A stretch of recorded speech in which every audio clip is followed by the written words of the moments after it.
svima. Što sam samo htio znati o hrvatskoj tradicionalnoj glazbi? Danas ćemo istražiti gajde i dude. Gajde, poznate i kao mih ili piva, drveni su puhački instrumenti s bogatom tradicijom u Hrvatskoj. Njihove melodije možete čuti diljem sjeverozapadne i istočne Hrvatske, pogotovo u Posavini, Slavoniji i Baranji. Zamislite kako njihovi živahni zvukovi ispunjavaju zrak na lokalnim svečanostima i proslavama. Ali čekajte, ima još. Upoznajte dude, bliskog rođaka gajde. Ovaj instrument s 4 ili 5 glasova tradicionalno se svira od Bilogore do Hrvatskog Zagorja, kao da su tajni rođaci za koje niste znali da ih imate. I gajde i dude nisu samo instrumenti.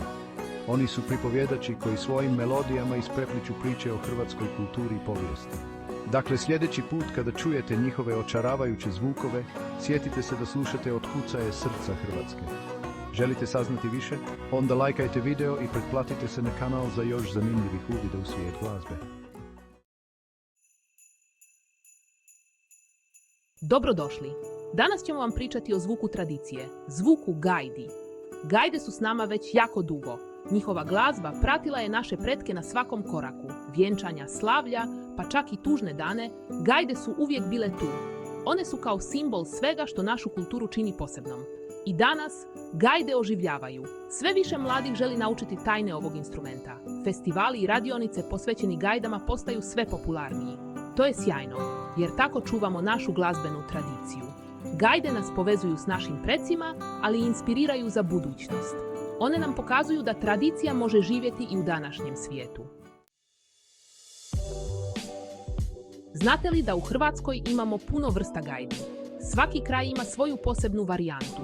Istarske gajde su manje i imaju zvuk koji dopire daleko. Dalmatinske gajde su veće i njihov zvuk je dublji. Slavonske gajde su prekrasno ukrašene, često s motivima iz prirode. Međimurske gajde se drže ispod ruke dok se svira, što im daje jedinstven zvuk. Svaka vrsta gajdi ima svoje tajne, od veličine i oblika do zvuka koji proizvode, ali sve ih povezuje ljubav prema tradiciji. Gajde se sastoji od nekoliko dijelova. Najvažniji je mješina, u koju se puše zrak. Na mješinu su spojene cijevi. Pisla je cijev kroz koju svirač puše, a na njoj su rupice za promjenu tona. Gajdunica ima rupice za melodiju, a burdon stvara dubok, konstantan ton. Svi ovi dijelovi zajedno stvaraju prepoznatljivi zvuk gajdi.